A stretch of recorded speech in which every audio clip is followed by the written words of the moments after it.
நடிகர் பிரபாஸ் நடிப்பில் ரீசெண்டாக தியேட்டரில் ரிலீஸ் ஆன படம் கல்கி.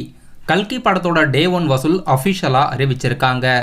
படம் வெளியான முதல் நாளில் மட்டும் உலகம் முழுவதும் 191.5 கோடி கலெக்ட் ஆகியிருக்கிறதா அஃபிஷியலாக படக்குழுவினர் தெரிவிச்சிருக்காங்க. இது வரைக்கும் இந்தியாவோட பெஸ்ட் ஓப்பனிங் கலெக்ஷனில் RRR படம் நம்பர் 1 இடத்துல இருக்குது. பாகுபலி படம் 2வது இடத்துலையும் கல்கி படம் இப்போ 3வது இடத்துல இருக்கு. 2024 தமிழ் சினிமாவில் ரிலீஸ் ஆன படங்களில் டே 1 வசூலில் கல்கி படம் தமிழ்நாட்டில் இப்போதைக்கு 3வது இடத்துல இருக்கு. ஆல் ஓவர் இந்தியாவில் டே 1 கலெக்ஷனில் கல்கி படம் 3வது இடத்தை பிடிச்சி 190 கோடி முதல் நாளில் மட்டும் வசூலாகியிருக்கு. நடிகர் பிரபாஸ் அவர்களுக்கு ரீசெண்டாக வெளியான படங்களில் இந்த படம் நல்ல பெஸ்ட் ஓப்பனிங்கை கொடுத்துருக்கு.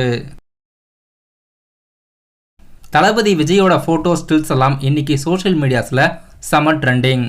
தமிழக வெற்றி கழகம் சார்பில் 10th 12th அதிகமான மார்க் எடுத்த ஸ்டூடெண்ட்ஸ்க்கு தளபதி விஜய் அவர்கள் கிஃப்ட் மற்றும் ஊக்கத்தொகையை கொடுத்து சர்டிஃபிகேட்ஸ் வழங்கியிருக்காரு. இன்னைக்கு சோஷியல் மீடியாஸில் தளபதி விஜயோட ஸ்டில்ஸ் மற்றும் வீடியோஸ் செம ட்ரெண்ட் ஆகிட்டு வந்துட்டுருக்கு. இந்த நிகழ்ச்சி இன்னையோட முடியலை. ஜூலை 3ஆம் தேதியும் பிளான் பண்ணியிருக்காங்க. பாதி ஸ்டூடெண்ட்ஸ்க்கு தான் இன்னைக்கு கொடுத்துருந்தாங்க. பேலன்ஸ் ஸ்டூடெண்ட்ஸ்க்கு இப்போ நடந்த அதே மண்டபத்தில் ஜூலை 3ஆம் தேதி பேலன்ஸ் சர்டிஃபிகேட்ஸ்லாம் வழங்குறதா இருக்காங்க. டைரக்டர் லோகேஷ் கனகராஜ் அவர்கள் ப்ரொடியூஸ் பண்ணுற அடுத்த படத்தோட அஃபிஷியல் அப்டேட்ஸ் அன்அஃபிஷியலாக ஒன்று வெளியாகிருக்கு. ராகவா லாரன்ஸ் அவர்கள் பென்ஸ் படத்தில் ஹீரோவாக நடிக்கிறாருன்னு அஃபிஷியலாக போஸ்டர் அனௌன்ஸ்மெண்ட் அப்போ வெளியிட்டிருந்தாங்க. இந்த படத்தில் ராகவா லாரன்ஸ் கூட இணைஞ்சி SJ சூர்யா மற்றும் ஃபகத் ஃபாசில் அவர்கள் நடிக்க போகிறதா நியூஸ் வெளியாகிருக்கு. ரெமோ போன்ற படங்களை இயக்கிய டைரக்டர் பாக்யராஜ் கண்ணன் அவர்கள் இந்த படத்தை இயக்கிறதா இருக்காரு. இப்போ இந்த படத்தில் SJ சூர்யா மற்றும் ஃபகத் ஃபாசில் அவர்கள் நடிக்கிறதுக்கு பேச்சுவார்த்தை நடக்கிறதா நியூஸ் வெளியாகிருக்கு. தமிழ் சினிமாவில் நாளைக்கு 2 படத்தோட அஃபிஷியல் ட்ரெய்லர் வெளியாகிறதா இருக்கு.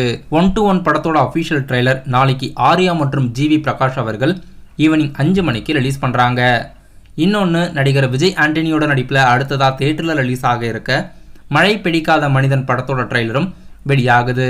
விஜய் மில்டனோட இயக்கத்தில் படம் ஜூலை மாதம் ரிலீஸ் ஆகிறதா இருக்குது. நாளைக்கு இந்த 2 படத்தோட அஃபிஷியல் ட்ரெய்லரும் யூடியூப்பில் ரிலீஸ் பண்ணுறாங்க. 2 படமும் ஜூலை மாதத்தில் தியேட்டரில் ரிலீஸ் ஆகிறதா இருக்குது. தெலுங்கு நடிகர் ராம்புத்தினி மற்றும் சஞ்சய் தட் நடிப்பில் அடுத்த படம் டபுள் ஸ்மார்ட் படம் ஆகஸ்ட் 15 ரிலீஸ் ஆகுது. இப்போ இந்த படத்தோட official first single July 1 release பண்ணுறதா அறிவிச்சிருக்காங்க. மணி சர்மா அவர்கள் இந்த படத்துக்கு மியூசிக் கம்போஸ் பண்ணியிருக்காரு. இப்போ இந்த படத்தோட ஃபர்ஸ்ட் சிங்கிளோட ப்ரோமோ நாளைக்கு மார்னிங் 11:02க்கு வெளியாகுது. ஃபுல் சாங் ஜூலை 1 ரிலீஸ் பண்ணுறாங்க. படம் ஆகஸ்ட் 15ஆம் தேதி மல்டி லாங்குவேஜில் தியேட்டரில் ரிலீஸ் ஆகிறதா இருக்குது. இப்போ இந்த வீக்கெண்டுக்கு புதுசாக OTTயில் ரிலீஸ் ஆகியிருக்க படம் நடிகர் சந்தானம் நடிப்பில் இங்கே நான் தான் கிங்கு படம் அமேசான் பிரைமில் இப்போ அஃபிஷியலாக புது படமாக ஸ்ட்ரீமிங் ஆகுது.